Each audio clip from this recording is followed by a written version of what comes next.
when there is a mission and a call then to respond to that mission, are we capable? Make sure that innocent civilians are kept safe and that we guard against terrorists and terrorism. Veterans are once again dominating Congress. The start of the 119th Congress has 100 veterans across both sides of the aisle. Representative Don Davis is an Air Force Academy graduate, a two-term congressman representing North Carolina's 1st District, and the vice-ranking member of the House Armed Services Committee, as well as a member of the Subcommittee on Readiness and the Subcommittee on Tactical Air and Land Forces. He's also the co-chair of the Four Country Caucus. Watch, listen, or read our conversation from Congressman Davis's office. Don't miss our full coverage from Capitol Hill. Special thanks to the Four Country Caucus for setting up this series.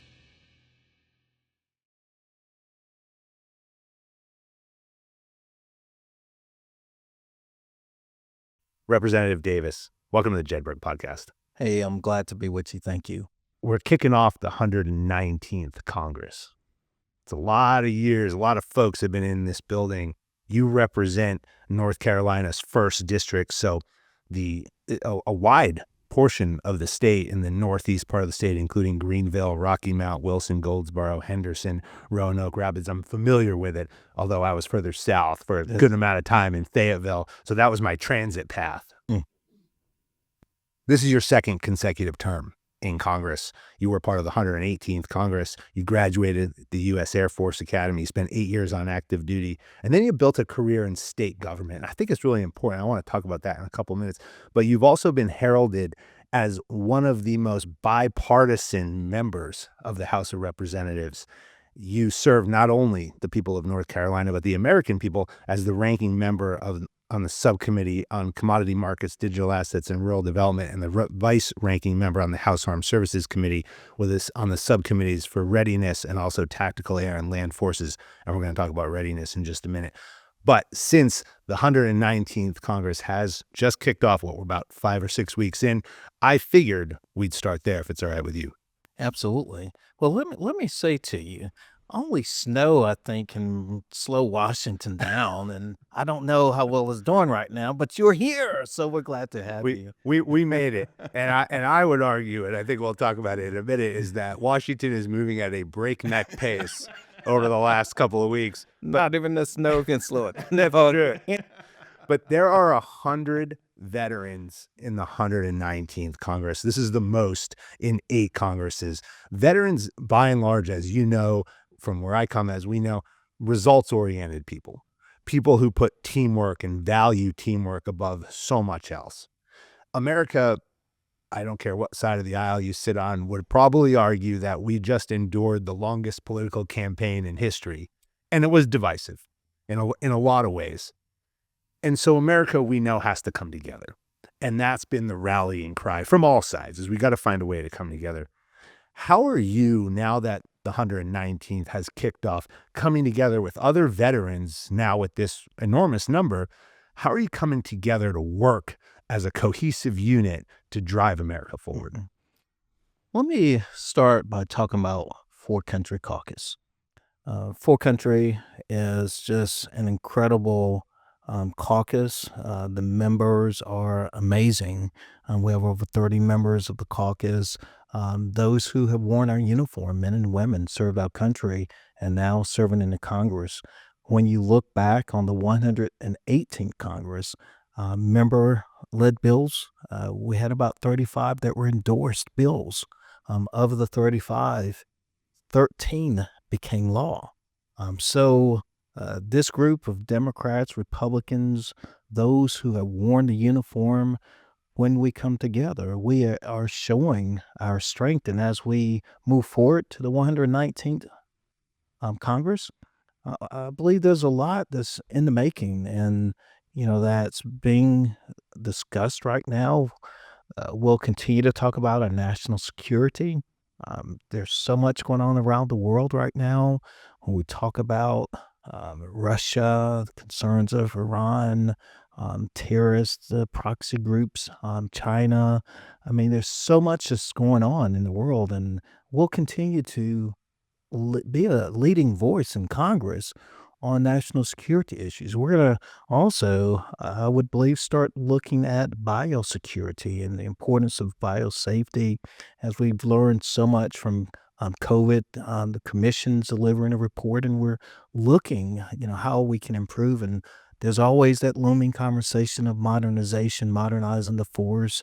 And we've always delved to some extent into veteran issues. How can we deal with those now who have taken off the uniform, but perhaps are serving in different ways? So I'm excited about the 119th Congress, excited about For Country Caucus in particular as a co-chair, leading with my friend, Representative Jake Gelsey. We're looking forward to getting some good things done in the 119th Congress. And again, when we think about the members of Congress who have served our nation wearing the uniform, that's amazing that we're seeing more former service members to actually come and serve in the Congress. And I can tell you, going to the root of your question, growing up in Snow Hill, North Carolina, going on, I cropped tobacco, making ends meet, and went on to serve our country. I graduated in 94 from the Air Force Academy. And when I was serving as a mortuary officer, putting the last ribbons on to that member, we didn't ask, are you Democrat or Republican? When the orders came down, we didn't ask, are these Democratic orders or Republican orders? We executed the mission, and I think the mission becomes our focus.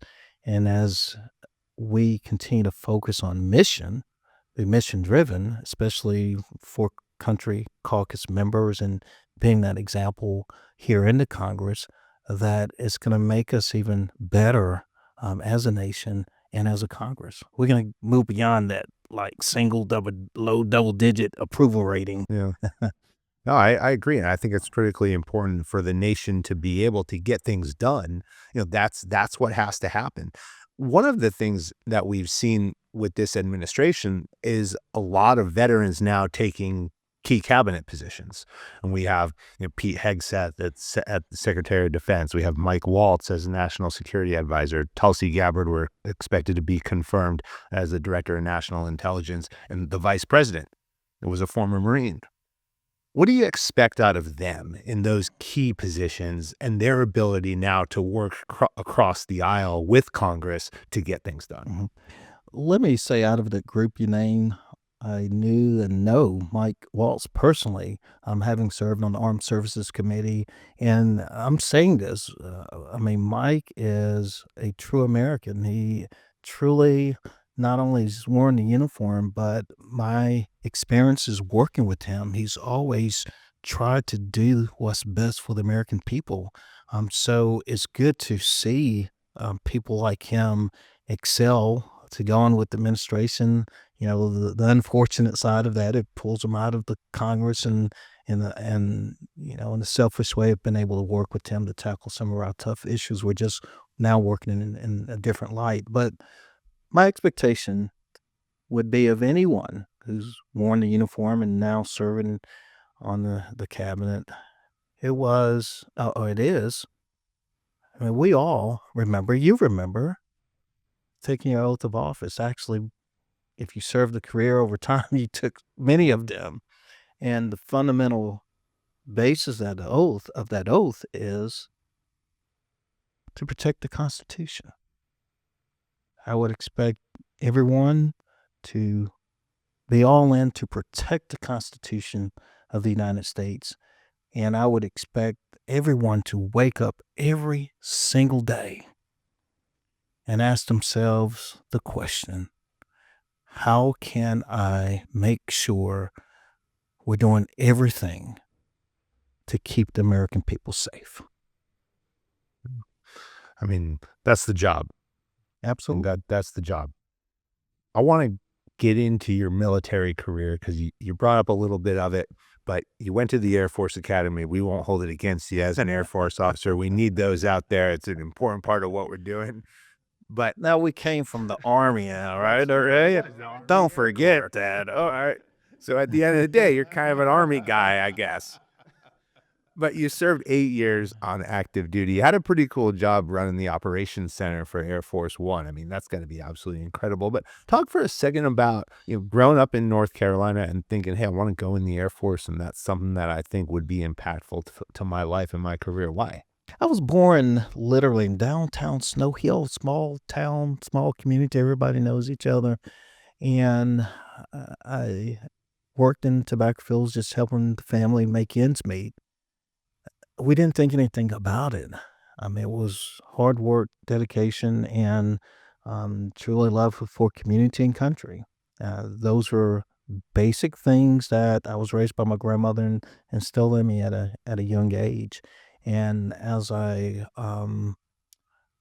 began to just think about the future, I wanted to serve our country.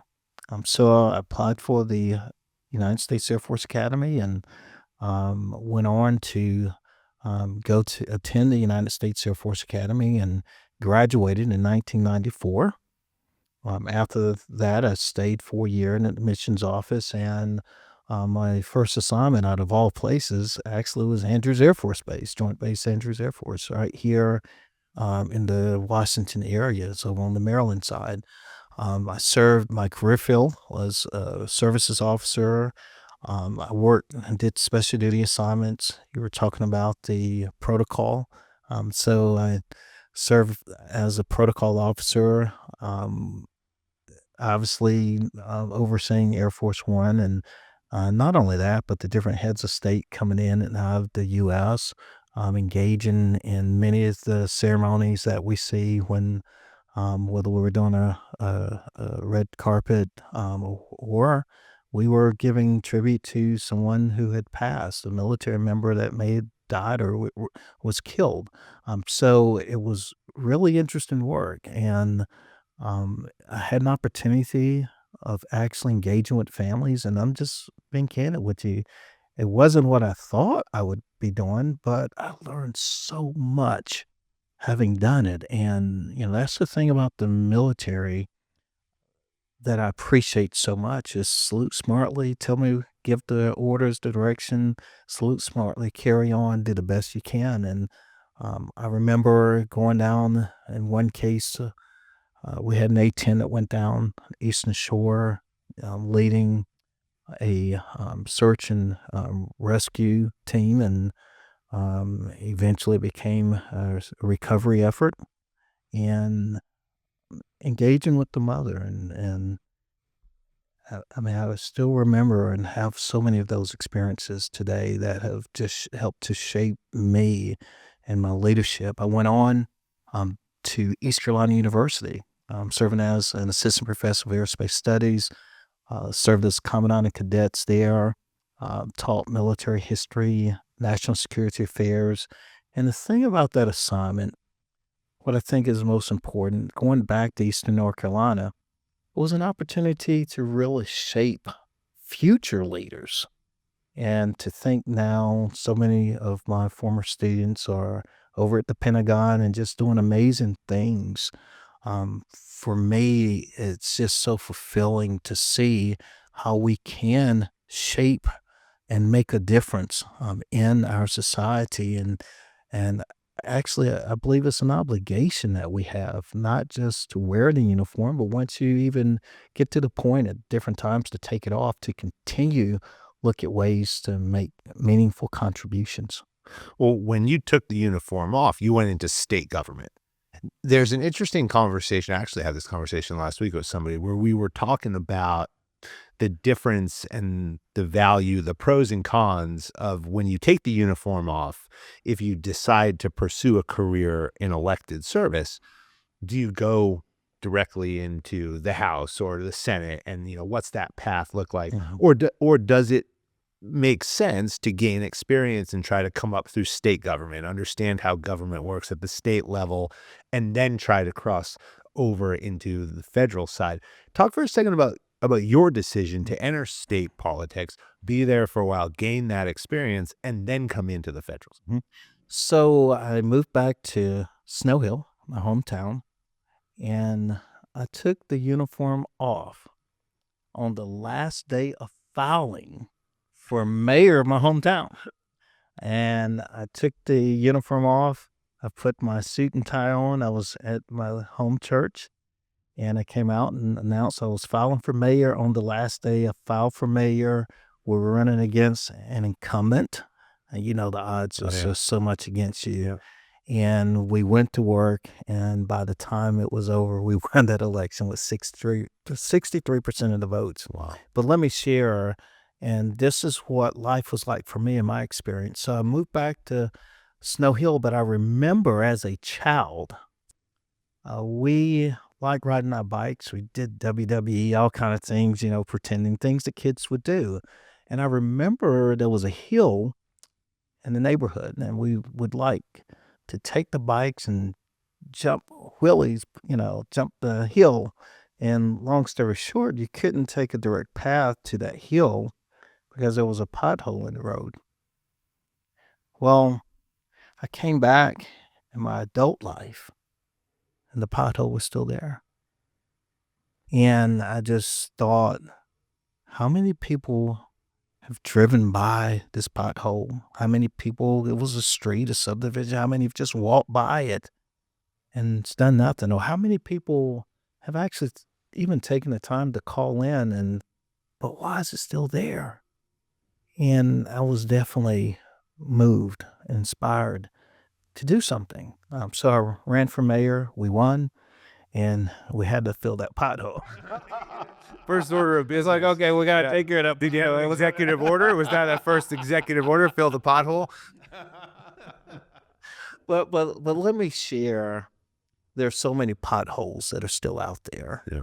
You know, when we look at rural America, places like Eastern North Carolina, there's just so many challenges that are out there. You know, when we look at our country, I mean, there's still in ways potholes that people are just, they're craving to be filled. And to me, that is a lot what public service is about. So from there, I served as mayor, was reelected, served 7 years, and I stepped down because I was elected to the North Carolina Senate. I served 12 years in the state Senate, and from there, ran for House, and obviously, as you mentioned earlier, in my second term.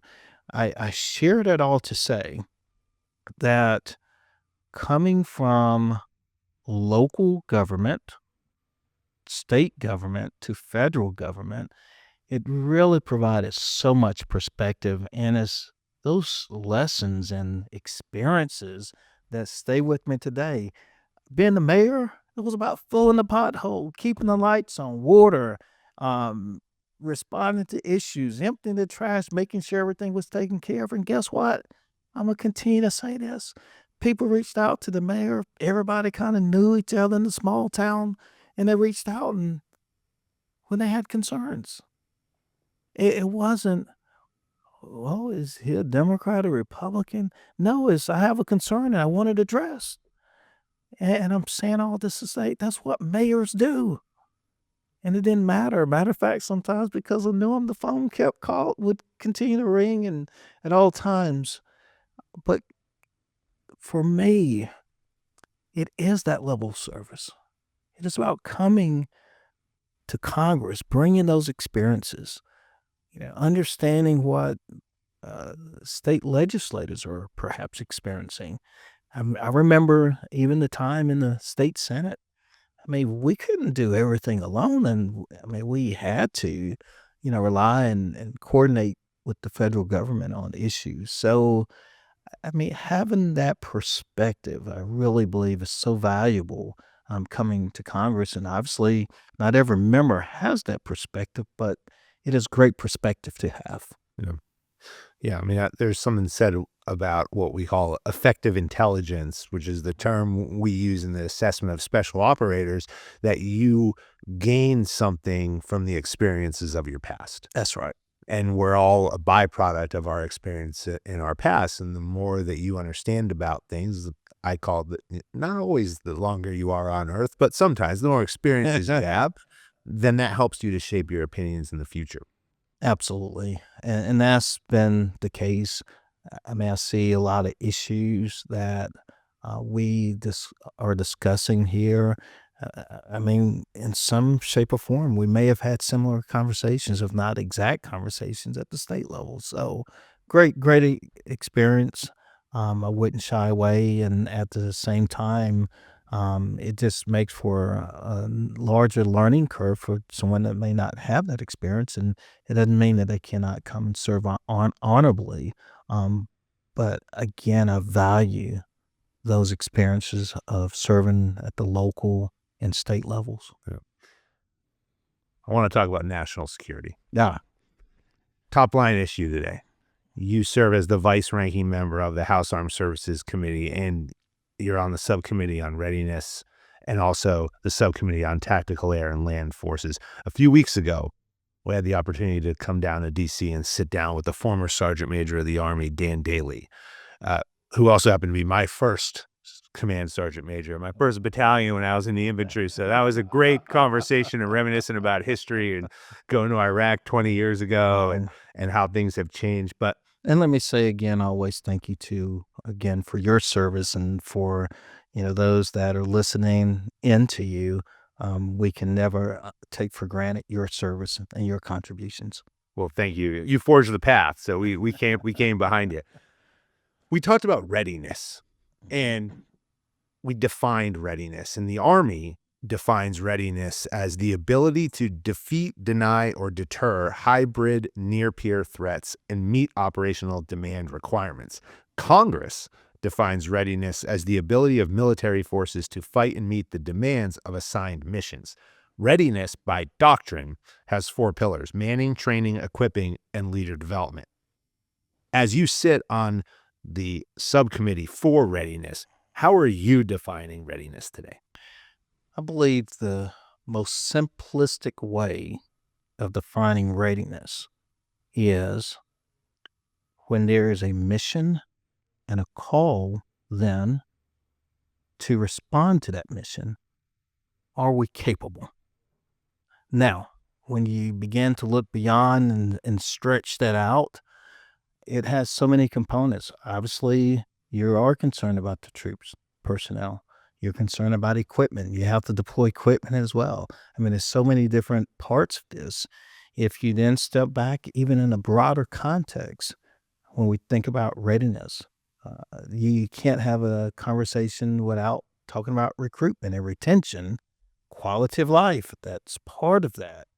Making sure that you have the equipment that is necessary when we talk about modernization. How do we balance all of this? So, I mean, I can go from the most simplistic terms to, what it really means for the day to day. And I believe it's such a broad concept.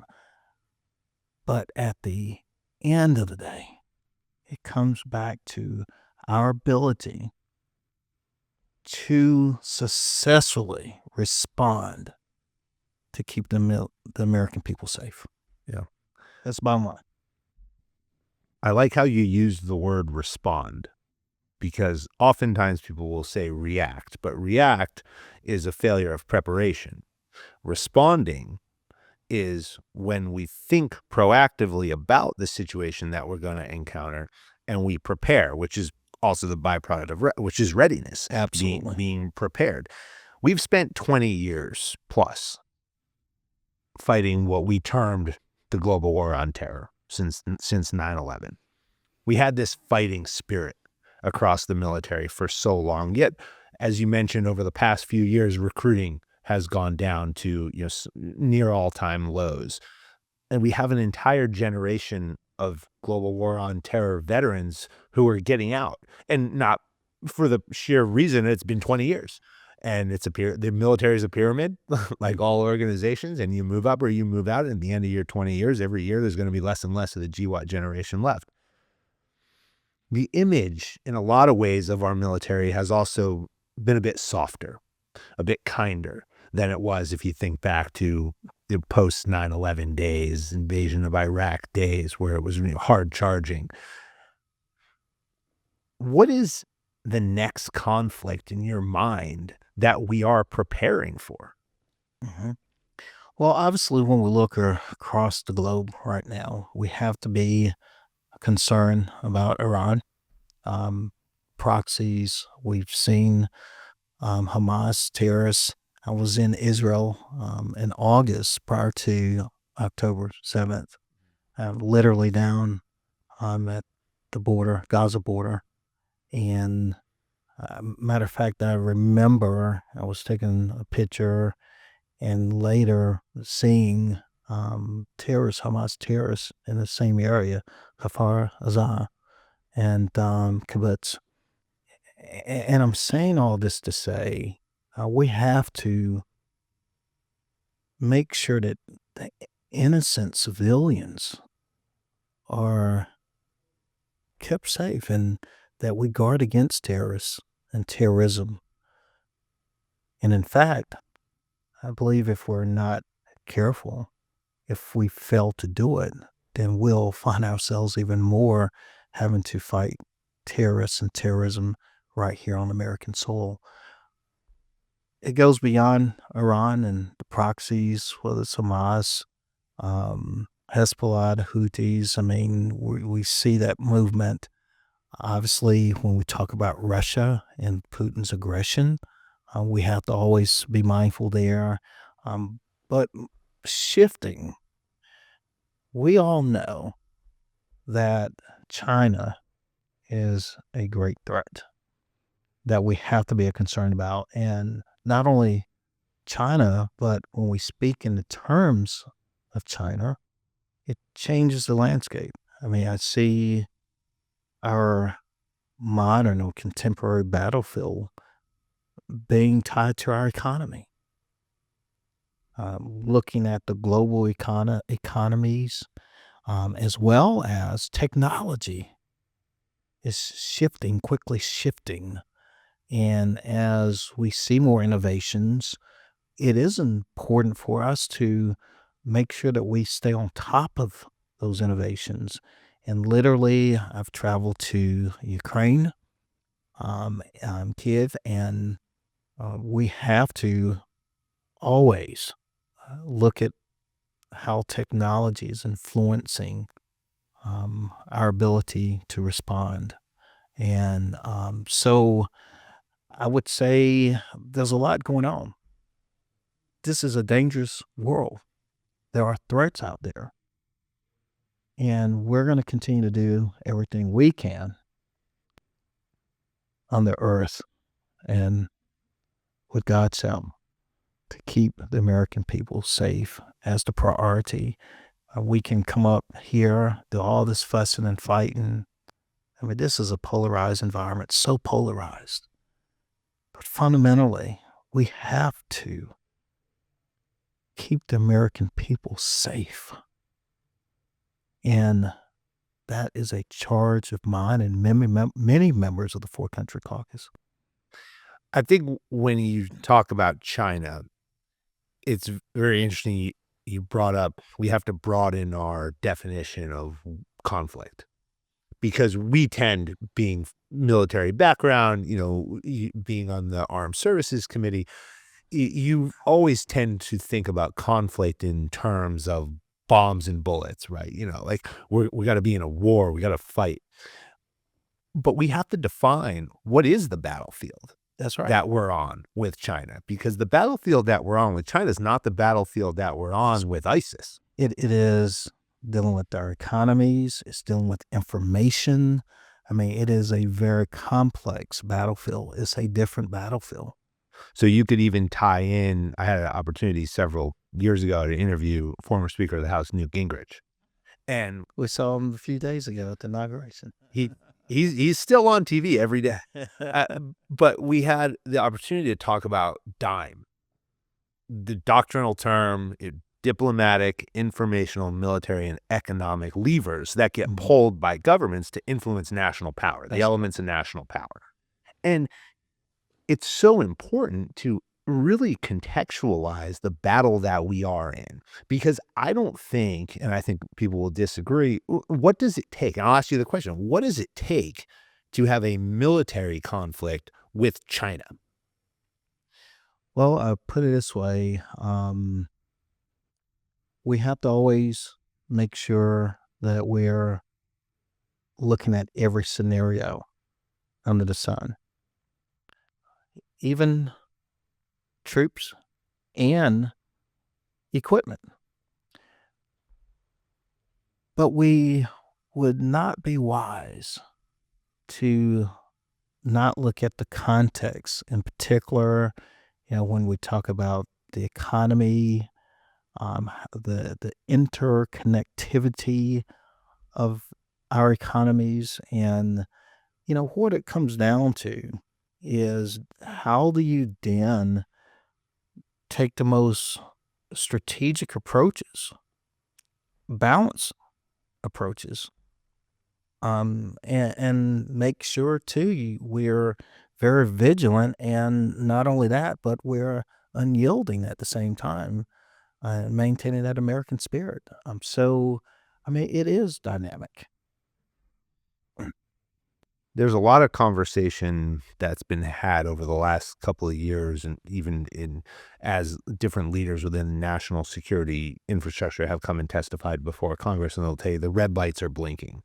The days we're closer to another 9/11 than we are removed from 9/11 itself, and that there are still terrorist organizations that are out there. A lot of folks, especially from the special forces community, have called the situation with the withdrawal from Afghanistan a moral injury. They've accredited the resurgence of Al Qaeda coming out of Afghanistan to the withdrawal from it from there several years ago. Terrorism's a difficult challenge. We fought a counterterrorism fight for 20 plus years. And in that, it comes down to intelligence. It comes down to information. We have to be so much more proactive in understanding what's happening with our adversaries. And sometimes we don't know who those adversaries are. What's your assessment right now when we look at the threats between a broader dime conflict with China, or an actual potential victim of a terrorist attack? What's your assessment of our terrorist adversaries' capabilities now within the United States, or their willingness to target us? Well, clearly there's a willingness to target us. I mean, we keep seeing whether they're, lone wolf, and people, again, through information, whether it's the internet, feeling somehow sympathetic to causes, and going from those situations to, I mean, Iran has been very active, obviously, with getting weapons training. I mean, we didn't get to October the 7th overnight. I mean, that was a process. It was very well orchestrated and organized. And I mean, literally, you could see it in Gaza, in terms of their capabilities, the rockets, and so forth. So I would say we can never take it lightly. We cannot rest on our laurels that they will not attempt other attacks on the American people, whether it's here or abroad. And that's part of the task that we have upon us as members of Congress, again, to always make sure that we're attuned, we're listening, that we have good intelligence as well, and that we're doing everything with that information to keep the American people safe. In your role on the Armed Services Committee, you obviously have a firsthand view and decision making into the presence of our special operations forces, and also into the integration of our special operations forces with our conventional forces. A lot of focus has been put over the last couple of years on building up our conventional forces, investment in big Navy, investment in Air Force and long-range strike capability, investment in, as we've seen, and rightfully so, in our long-range artillery that has been used extensively in the Ukraine conflict, that we've supplied to Ukraine to fight the Russians. We understand that in a near peer or peer-to-peer conflict, those type of assets are going to be critical in our deep strike capability. However, our special forces, their job is to prevent nation-state on nation-state conflict. They operate what we call and have termed left of bang, left of conflict. We want to keep the term near, as Sergeant Major Weimer, the Sergeant Major of the Army, told me. Special Forces' goal is to keep the term near in front of peer for as long as possible. So how is Congress looking at special operations forces right now and the utilization of them as they prepare and ready for the next conflict? What I think is most important, and when we talk and think about our special forces, is to continue to make sure that there's that level of coordination, collaboration is taking place to make it easier to perhaps even engage, within our units. But where I'm heading is we have to make sure that they have the resources they need to be able to respond. And there's a lot of activity across the globe. And I believe we're going to increasingly rely upon our special forces to play critical roles across the globe. So it is important. For me, one of the greater concerns is just making sure there are the resources they need to respond to those global threats. You think we're ready? Well, put it this way, I feel very confident that we are still the world's leading force. That does not mean that, we're perfect, and it does not mean that there's not opportunities for us to continue to grow and realize efficiencies. But don't bet against America. I mean, we are ready to keep the American people safe. We would be remiss if we didn't discuss as we joked about at the beginning, the rapid change that has been going on here in Washington and across the country as the Trump administration has taken power over the last couple of weeks and solidified their base. To date, President Trump has signed close to 60 executive orders, ranging in everything from tariffs to pausing foreign aid, illegal immigration, bans on transgender people serving in the military, various medical care issues. Super Bowl Sunday, the Gulf of Mexico has been renamed the Gulf of America. We now have Gulf of America Day of February 9th. There was no doubt in anyone's mind that when President Trump took office, that he would shake the tree. I'm not sure that everybody thought the tree would be shaken so violently. If you remember from our days in the military, we said that slow is smooth and smooth is fast. But we also know from our days in the military that speed and violence of action gets things done. What's your perspective on the Trump administration's rapid action across the board over the last couple of weeks? My perspective, let me ask a question. I'm going to ask you. All right, okay. I like being in the hot seat. Hold on. Let's see. Has it been barely 3 weeks or 3 years? No. There's been a lot coming during a short, narrow window here. And I will definitely convey what I hear from constituents. I hear some who want and feel we definitely need to shake up government some. There are some that maybe don't embrace the entire magnitude of the shakeup, so to speak. And then there are those on another spectrum that's just afraid. How far will this go? And I think there are definitely mixed reviews to say as we look at this. Immigration, personally, I've traveled to the border, and we need to secure the border. We have, just an amazing fentanyl crisis that's taken place before our very eyes.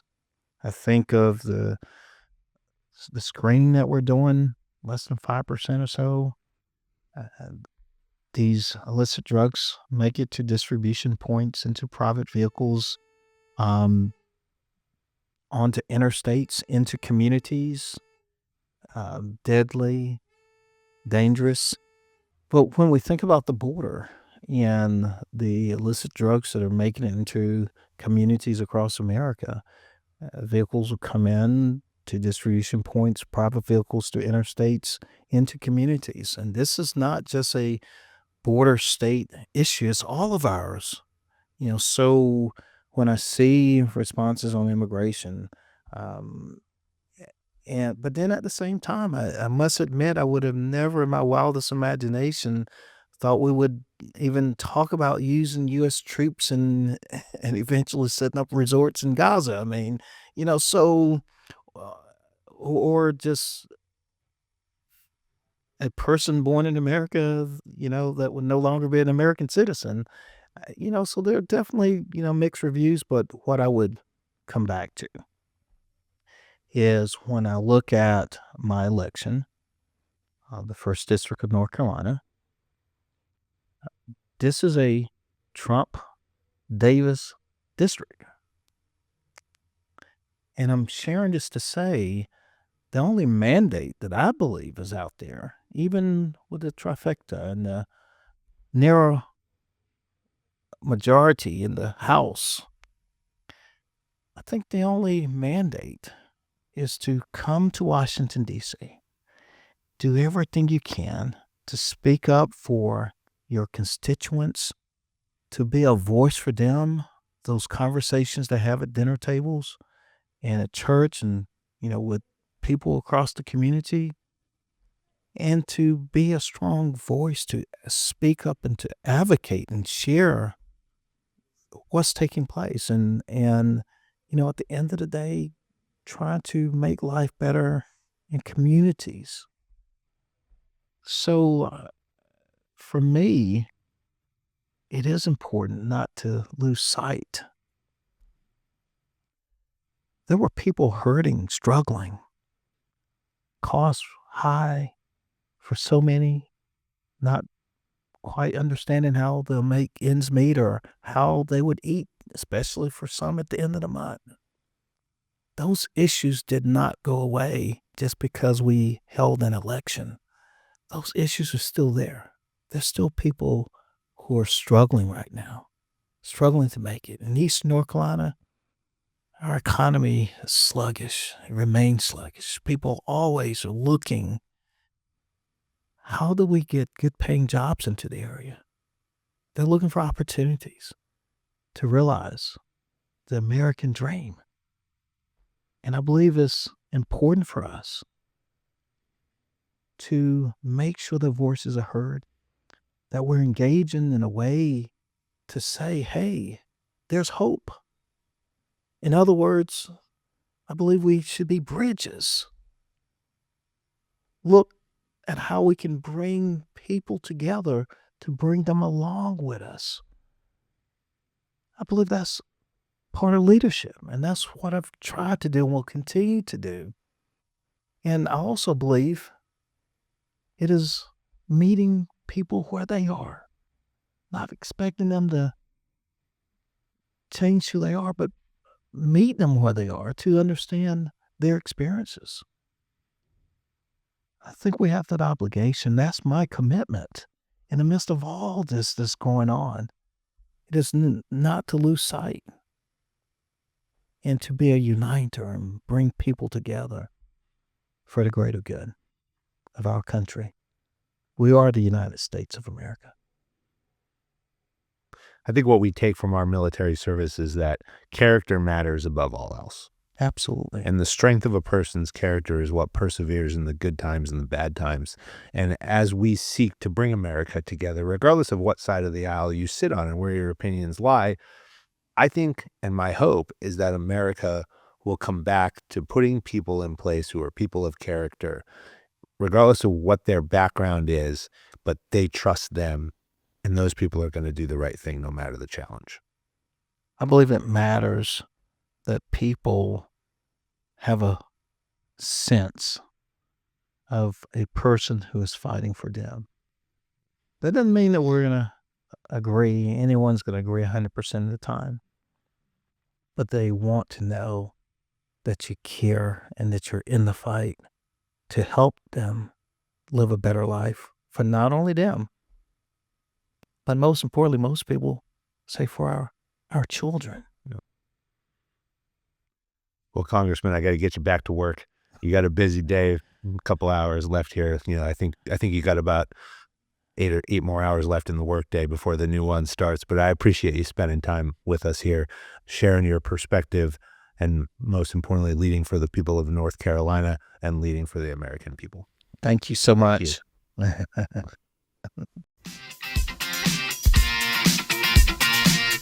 American Jedburghs went on to form the foundation of the United States Special Forces and the Special Activities Directorate of the Central Intelligence Agency. Thanks for listening to the Jedburgh Podcast, an official program of the Green Beret Foundation. I'm your creator and host, Fran Racioppi. Join us next week for a new episode on Apple, Spotify, or wherever you get your podcasts. Check us out on YouTube for full episodes, highlights, and other long and short form content. If you like what you heard, give us a like and leave a review. Follow the Jedburgh Podcast and the Green Beret Foundation on LinkedIn, Instagram, Facebook, X, or Threads. Send your comments and inquiries to fran@jedburghpodcast.com. As former members of Special Operations Forces, the Jedburgh Media Channel and the Green Beret Foundation remain committed to supporting all generations of U.S. Army Special Forces and their families. Thanks for joining us on this episode. How you prepare today determines success tomorrow.